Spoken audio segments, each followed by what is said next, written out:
माँ पाखे मुंडियाटे मारी आज ब्लॉगटी मु आरंभ करुच्ची। मु स्वाति, मो यूट्यूब चैनल स्वाति रोषे ब्लॉग को आपण मानक स्वागत। बर्तमान तो आम भोगराई आसचु। भोगराई बहुत सारा मो ब्लॉग छाड़ी सारे। ता साथी कौन हो आमर बार दौड़ी को मुझे आसी जिते मु भोगराई आसे आमर जुआड़े जाए कि ना किंतु आमर मंदिर जाइए ठाकुर पाखे पूजा दिए और दर्शन करके आसे। प्रथम आमर से बारदोली को आसिली। बारदोली कौन हो आमर तारिणी माँ मंदिर रही सेटा बाबा ना माँ बनई जिते मंदिर आसिकी ठाकुर को दर्शन भी कली देखिली। सकाल सकाल एटी तो ये भिड़ हुए ना। ता साथी कौन हो आमर बासुड़ी माँ मंदिर रही आमर गाँ ठाकुराणी से मो पुओ को कही जीवाई किंतु प्रबल कुहुड़ा होता सकाल सकाल सी मंगु ना। मु कौन करी ना आमर तारिणी माँ आ बासुड़ी माँ लुगाटे आनी नहीं गली। सेठी तो तारिणी माँ को नना पिंधे देले किंतु बासुड़ी माँ पाख को गला बेलू सेठी लुगा पिंधा सरची। प्रत्येक दिन तांकर चेंज हुए लुगा। सेठू नना कहले तुम टे लेट करदेल आदि जल्दी आसता कि काली राति दे था ताले मु ठाकुर को पिंधि था। मुझे कहली हो ठीक अच्छे लुगाटा रखी था ठाकुर भी दर्शन है। तापरे टिके भी बुला है गला सकाल सकाल माने कुहुड़ारे बुलियापाई माने मन भी है ठीक से हाँ आसी ठाकुर भी दर्शन हो गला। सेठू आमर दर्शन कर सारी तापर घर को आसिली। घर को आसी सारापर मु भाई को तो गाड़ी पाइली स्कूटी टाइम कहली चले टिके पुओ को कहली तोर हेनी आंटी घर को जीवा आसिले प्राय एवं रिसेंट आम केत बार गलुणी जिते जाइचु तार नाती सांगे देखा ही नाला। सेठू आम गला बेलू तार नाती कौन मोर नाती टुकाटा सेठू जाइकी पहुँचला बेलू माने एत स्मार्ट होती सी पूरा फोटो पोज दे दूची। सी अनौची पुओ को पूरा जमी चिन्हला भाया होगी पुओ को डाकी नेला ता साथी माने खेलुची। मुझे फोटो माने वीडियो बनाऊँगी सी अनेक रोची माने एत मिक्सिंग एत सांगे सांगे मिसीगला लगुच जमी से बहुत दिन रू जानी। माने एथर कौन है आम जो हेनी घर को गलु माने पूरा कम्प्लीट परिवार से रही थे। हेनी माने सी मोर सांग तार झील बोहू आ नाती आम जा पहुँची गलु। गला बेलू से कौन हो चाहा आनिक सकाल सकाल देले पुओ मत कहूँ मामा केते सुंदर चाटा है। एक्चुअली पुओ जो जाए ना कि भल लगे सब मत कहे मामा तुम्हें एमती कहीं बनाऊनी यहीटा तुम कहीं शिखुन। समस्त हाथर अलग टेस्ट। ता साथी कौन हो माने मु एका प्रकार रांधि रांधिकिना पुओ ताको खाई खाईकिना आउ माने टेस्ट टिके बाछिलानी एबे नुआ नुआ टेस्ट ताको लागुची। सेठू आमर नाती टोकाटा सी भी चाह पीब कहला चाह कौन करमती आंगुठी बुड़ीकिना पीऊँची। पिला माने कौन करती ना जहाँ देखिए से ही करेंगे से ही दरकार। ता साथी आमर हेनी सांगे बस कथा हो मत कहला तू रही तो खाई पी कि जीवु खाइबापी समय ना माने टिके समय बाहर करके आसी देखा करने आहरी भी मोर सांग बहुत रही। ता साथी मुझी आमर सबिता सांग घर को से सी माने से कौन सी बाप घर को आसी हेनी रही तार शाशु घर माने कौन हो बहुत दिन पर बहुत वर्ष पर माने जमी आमर माने सांग मैंने पुणी एकाठी जमी हो जाइए फोन ले कथबार्ता करुचु से माने बसिकी गपसप हो कथबार्ता करके पुणी पलि आसिले। नेक्स्ट दिन मो पुओ को कहली चले मत नहीं जा आमर जीवा ये बासुड़ी मंदिर आमर ठाकुराणी को शाड़ी देकी आसती। सकाଳେ गला बेलू माने प्रथम दिन जो जाइली से कौन हो आमर मंदिर तो खोली कुहुड़ा बहुत होता। आज कौन हो आमर मंगलवार पाली रही जो बारी ठाकुराणीकर हूँ कौन शनिवार आ मंगलवार बारी रही था। से दिन कौन हुए ना बहुत सारा लोक पूजा नहीं आसती। इमिटी तो सबुदिन पूजा हुए किंतु बहुत लोग जो बाहर भोग नहीं आसती से माने से बारी रे आसती।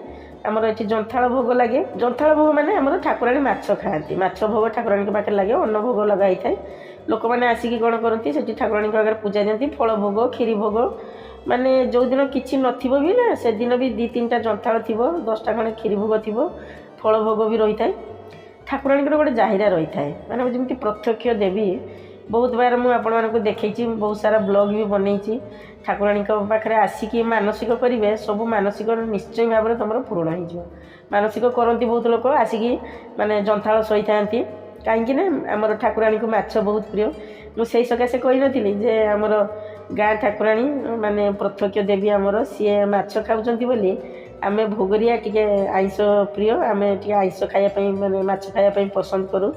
ता साथी कौन हो आमर से ठाकुर आगे तो ଟିକେ ପୂଜା କରିଦେଲି। ପୂଜା କରିଦେଇକିନା ମୁଁ ଦେଖିଲା ବେଳକୁ ସେଠି କ'ଣ ହେଉଛି ଆମର ବାହାରେ ସେଠି ଲୋକମାନେ ସବୁ ମାନେ ଭୋଗ କାଟୁଛନ୍ତି ସେଠି ବସିକିନା ନେଇ ଆସନ୍ତି। ଆକ୍ଚୁଆଲି କ'ଣ ହୁଏ ଯେଉଁ ଆଖପାଖର ଲୋକମାନେ ସେମାନେ ଆଣିକିନା ପରିବାପତ୍ର ସବୁ ନେଇକି ଆସନ୍ତି, ଆଣିକିନା ମାନେ କାଟିକି କିଏ ନେଇକି ଆସନ୍ତି, ଯେଉଁମାନେ ଦୂର ଦୂରିଆ ସେମାନେ ସବୁ ସେମିତି ନେଇକି ଆସନ୍ତି, ସେଇଠି ବସି କାଟନ୍ତି।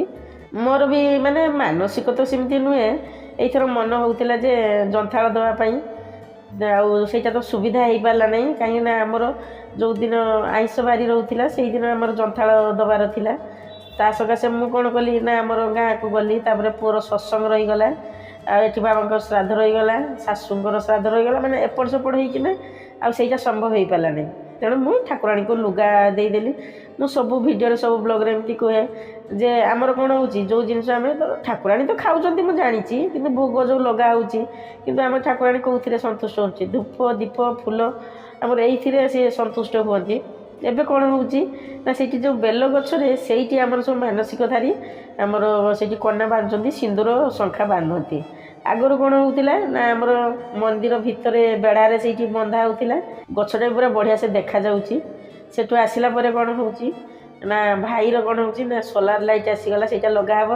ପୂର୍ବ ବ୍ଲଗ୍ରେ ମୁଁ ଦେଖେଇଥିଲି ଆମେ ଯେଉଁ ଗାଁକୁ ଯାଇଥିଲୁ, ସେଠି ଗାଁରେ ଆମର ସୋଲାର ଲାଇଟ୍ ଲାଗିଥିଲା। ଏବେ ତ ସେଇଟା ପ୍ରୋଜେକ୍ଟ ଚାଲିଛି ଗଭର୍ଣ୍ଣମେଣ୍ଟ ତରଫରୁ। ଏମିତି କରିକି ଆମର ଭୋଗରାଇ ଯେତେବେଳେ ଆସୁଛି ଇଆଡ଼େ ସିଆଡ଼େ ଯାଉଛି। ଏଥର ତ ଆଉ ଆମର ମାର୍କେଟ ଯାଇନୁ, ନନଭେଜ୍ର କିଛି ରୋଷେଇ ବନା ହେଇନାହିଁ। ତେଣୁ ପିଲାମାନେ ଯାଇକି କ'ଣ କରୁଛନ୍ତି ନା ଫାଷ୍ଟଫୁଡ଼୍ ଯାଇକି ସେଠି ଦୋକାନରେ ଖାଇକି ଆସୁଛନ୍ତି। ଆପଣମାନଙ୍କୁ ଦେଖାଉଛି, ଆପଣମାନେ ବି ଦେଖିବେ, ପସନ୍ଦ ବି ଆସିବ। ଯଦି ପ୍ରଥମ କରି ମୋ ଭିଡ଼ିଓରେ ରହୁଛନ୍ତି ତାହେଲେ ମୋ ଚ୍ୟାନେଲକୁ ସବସ୍କ୍ରାଇବ୍ କରିନିଅନ୍ତୁ। ସାଡ଼େ ଥିବା ବେଲ୍ ଆଇକନ୍କୁ ପ୍ରେସ୍ କରିବା ପାଇଁ ଜମାରୁ ବି ଭୁଲିବେ ନାହିଁ। ମୁଁ ଯେତେବେଳେ ନୂଆ ନୂଆ ଭିଡ଼ିଓ ଛାଡ଼ିବି ଆପଣମାନଙ୍କୁ ସବୁ ନୋଟିଫିକେସନ୍ ମିଳିଯିବ।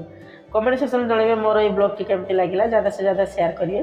ଯଦି ଭିଡ଼ିଓଟି ପସନ୍ଦ ଆସୁଛି ତାହେଲେ ଗୋଟେ ଲାଇକ୍ କରିଦିଅନ୍ତୁ। ପସନ୍ଦ ନିହାତି ଭାବରେ ଆସିବ। ଆହୁରି ବି ବହୁତ ସାରା ଜିନିଷ ରହିଗଲା, ମାର୍କେଟ ଯିବା, ମାଛ ଆଣିକି ସେଠି ଆମର ରୋଷେଇ କରିବା। ଏଥର ମୁଁ ଆଉ ରୋଷେଇ କରିବା ପାଇଁ ଟାଇମ୍ ହେଲାନି। ତାପରେ ଲାଷ୍ଟ ମୋମେଣ୍ଟରେ କ'ଣ ହେଲା, ମୁଁ କହିଲି ଯାଇକି ପେଶୀ ଘରକୁ ଦେଖା କରିକି ଆସେ। ପେଶୀ ଘର ଗଲାବେଳକୁ ତାଙ୍କର ପୁରା ଗହଳି ଚଳି ଅଛି। ଆମର ସୁମି ଆସିଛି, ତା'ର ପୁଅ ଆସିଛି। ତେଣୁ ମାନେ ଏତେ ଭଲ ଲାଗିଲା ଯେ ମୁଁ କହିଲି ଯାହା ଆସିଥିଲି ବୋଲି ସମସ୍ତଙ୍କ ସାଙ୍ଗରେ ଦେଖା ବି ହେଇଗଲା। ପେଶୀଙ୍କ ସାଙ୍ଗରେ ତ ସେଠି ଟିକେ କଥା ହେଇଗଲି, କିନ୍ତୁ ପେଶୀ ଯଦି ଆସିଥାନ୍ତେ ମାନେ ଭଲ ହେଇଥାନ୍ତା। ଆମର ଠିକା ପେଶୀ ଆସିଥିଲେ, ପେଶୀ ବହୁତ ଭଲସେ ଗପ କୁହନ୍ତି, କିନ୍ତୁ ଏବେ ତ ଆଉ ସେତେ ଗପ କହିପାରୁନାହାନ୍ତି, ବୟସ ତ ହେଇଗଲାଣି ନା। ଏମିତି କରିକି ଆମର ମାନେ ଗୁଡ଼ାଏ ସାରା ଜିନିଷ ରଖିକି ମୁଁ ଗୋଟେ ବ୍ଲଗ୍ ପ୍ରସ୍ତୁତ କରିଦେଇଛି। ଲାଷ୍ଟରେ ଆମର ଖୁସି ଆସିକି ପହଞ୍ଚିଲା ଭୁବନେଶ୍ୱରରୁ ଆମର ଯିବା ବେଳକୁ, ତା ସାଥିରେ ବି ଟିକେ ଦେଖା ହେଇଗଲା। ଆଉ ବା କ'ଣ କହିବି, ଏଇଠି ରହିଲି, ପୁଣି ଆସିବି କହିଲି ଜଗନ୍ନାଥ କୃପାରୁ ସମସ୍ତେ ଭଲରେ ଥାଆନ୍ତୁ ବୋଲି ଜୁହାର କଲି। ହଁ, ମୋ ସାଥିରେ ବନି ରହିବେ, ନହେଲେ ବହୁତ ସାରା ଜିନିଷ ମିସ୍ କରିଦେବେ। ଇଏ ତ ଆମର ଭୋଗରାଇ ଉପରେ ବ୍ଲଗ୍ଟା ରହିଲା। ଆଉ ବି ରହିଛି ଆମର ପୁତୁରା ରିଷିର, ତାଙ୍କର ସ୍କୁଲରେ ଡ୍ରାମା ହେଇଥିଲା, ସେଠି ବି ଯାଇଥିଲି, ତା'ର ବି ବ୍ଲଗ୍ ଅଛି, ତାକୁ ବି ବହୁତ ଜଲ୍ଦି ସେ ଛାଡ଼ିବି। ତା ସକାଶେ ଆହୁରି ବି ବହୁତ ସାରା ବ୍ଲଗ୍ ରହିଯାଇଛି। ଆପଣ ଗୋଟେ କରିକି ସବୁ ଦେଖିବେ, ଆପଣଙ୍କୁ ବହୁତ ପସନ୍ଦ ଆସିବ। ଜଗନ୍ନାଥଙ୍କ ପାଖରେ ପ୍ରାର୍ଥନା କରୁଛି ଆପଣ ସମସ୍ତଙ୍କର ନୂଆ ବର୍ଷ ସୁଖମୟ ହେଉ। ଜୟ ଜଗନ୍ନାଥ।